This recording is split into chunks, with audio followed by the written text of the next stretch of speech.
कहा जाता है कि जब जब इस धरती पर पाप बढ़ता है तब तब भगवान विष्णु अलग अलग रूप में इस धरती पर अवतार लेते हैं। इसी तरह जब वो कलयुग के अंत में कल्कि अवतार लेकर पृथ्वी पर आएंगे तो उनकी सहायता करने के लिए 7 इमोर्टल्स इस पृथ्वी पर ही अलग अलग स्थानों पर रहते हैं। हिंदू पौराणिक ग्रंथों में कहीं 7 तो कहीं 8 इमोर्टल्स का जिक्र होता है, पर कहाँ हैं ये इमोर्टल्स और आखिर क्या उद्देश्य है इनका? तो चलिए जानते हैं इस 7 चिरंजीवियों के बारे में। कहा जाता है कि जब हनुमान जी श्री राम का संदेश लेकर सीता मैया के पास लंका गए थे, तब सीता माता जो पिछले कई महीनों से पीड़ा में थी, उनकी पीड़ा हनुमान के इस संदेश से दूर हुई और इसलिए उन्होंने हनुमान को वरदान दिया कि वो ब्रह्मांड के अंत तक जीवित रहेंगे। दूसरे चिरंजीवी हैं परशुराम। परशुराम को त्रेता युग का सबसे पहला विष्णु अवतार माना जाता है। महाभारत के कुछ महान वीर जैसे भीष्म पितामह, कर्ण और पांडवों के गुरु द्रोणाचार्य को भी परशुराम ने ही युद्ध विद्या की सीख दी थी। कहा जाता है कि परशुराम के जन्म के 2 उद्देश्य थे। पहला, उस समय में जो क्षत्रिय अत्याचार कर रहे थे उनका नाश करना, उन्हें सबक सिखाना, और दूसरा भगवान विष्णु के सबसे अंतिम अवतार कल्कि का युद्ध गुरु बनना। तीसरे इमोर्टल हैं अश्वत्थामा।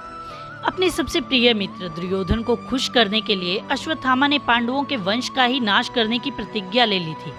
पांडवों के शिविर में जाकर पांडवों के सोते हुए बच्चों को उन्होंने मार डाला, लेकिन उसके बाद भी अश्वत्थामा को शांति नहीं मिली। अश्वत्थामा अभिमन्यु की पत्नी उत्तरा के गर्भ में पल रहे बच्चे को भी मारना चाहता था, लेकिन भगवान श्री कृष्ण ने परीक्षित को बचा लिया। अश्वत्थामा की इस घिनौनी हरकत की वजह से ही श्री कृष्ण ने अश्वत्थामा को श्राप दिया कि तुम दर्द के साथ ब्रह्मांड के अंत तक जीवित रहोगे। तुम्हें अमृतत्व का वरदान नहीं मिलेगा, अपितु मैं तुम्हें अमृतत्व का शाप देता हूँ। तुम कुष्ठ रोग के साथ जीवित रहोगे और अपने इलाज के लिए इधर उधर तड़पते रहोगे। चौथे इमोर्टल हैं विभीषण। जब श्री राम इस दुनिया को छोड़कर जा रहे थे, तब विभीषण ने श्री राम से कहा, मुझे भी आप अपने साथ ले चलिए। तब प्रभु श्री राम ने कहा, नहीं, आपके जाने का समय अभी नहीं आया है। जैसे रावण और मेरे युद्ध में आपने मेरी सहायता की, वैसे ही कलयुग के अंत में एक बहुत भीषण युद्ध होगा, जिसमें धर्म और अधर्म की एक बार फिर लड़ाई होगी, और उस समय अधर्म को हराने के लिए आपको एक बार फिर मेरे ही एक अवतार का साथ देना होगा। वैसे ही सहायता करनी होगी जैसी आपने इस युद्ध में मेरी सहायता की है। पांचवें इमोर्टल हैं वेद व्यास। वेद व्यास महर्षि पराशर और सत्यवती के पुत्र थे। महाभारत, जो इस दुनिया का सबसे बड़ा ग्रंथ है, उसे भी ऋषि वेद व्यास ने ही लिखा है। पौराणिक कथाओं के अनुसार उन्हें चिरंजीवियों की सूची में सम्मिलित किया जाता है। कहा जाता है कि वो वेद और पुराणों का ज्ञान पूरी दुनिया में बांटने के लिए, वेद और पुराण का हमेशा ब्रह्मांड में सृष्टि के अंत तक बनाए रखने के लिए आज भी जीवित हैं। छठे इमोर्टल हैं राजा बलि। राजा बलि की निस्वार्थता और भक्ति से प्रसन्न होकर भगवान विष्णु ने उन्हें अमृता का वरदान दिया था। राजा बलि आज भी जीवित हैं और वे पाताल लोक में रहते हैं।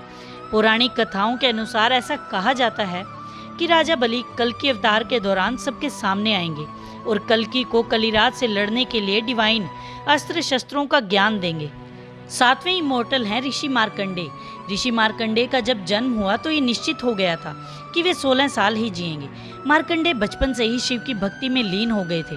जब 16वें साल के अंत में मृत्यु के देवता यम मार्कंडे की आत्मा को लेने आए, उस समय मार्कंडे शिव की पूजा में इतने समर्पित थे कि उन्होंने यम से प्रतीक्षा करने को कहा। लेकिन जब यम ने उन्हें बलपूर्वक ले जाने का प्रयास किया तो भगवान शिव प्रकट हुए और उन्होंने अपने त्रिशूल से यम को हरा दिया। फिर शिव ने मार्कंडे को अमृता का आशीर्वाद देते हुए कहा कि वो हमेशा जीवित रहेंगे।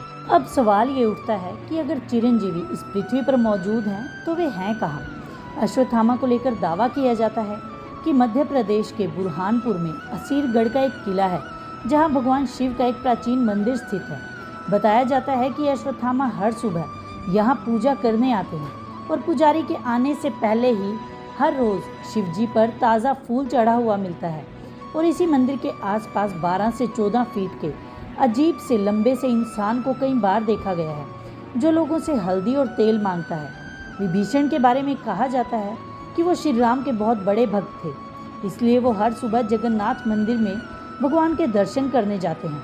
उन्हें आप वहाँ देख तो नहीं सकते, किंतु महसूस ज़रूर कर सकते हैं। इसी तरह सातों चिरंजीवी कहीं न कहीं इस पृथ्वी पर रहते हुए भगवान विष्णु के कल्कि अवतार की प्रतीक्षा कर रहे हैं। आई होप ये वीडियो आपको पसंद आया होगा। तो प्लीज़ वीडियो को लाइक करें। अपना कीमती समय देने के लिए धन्यवाद।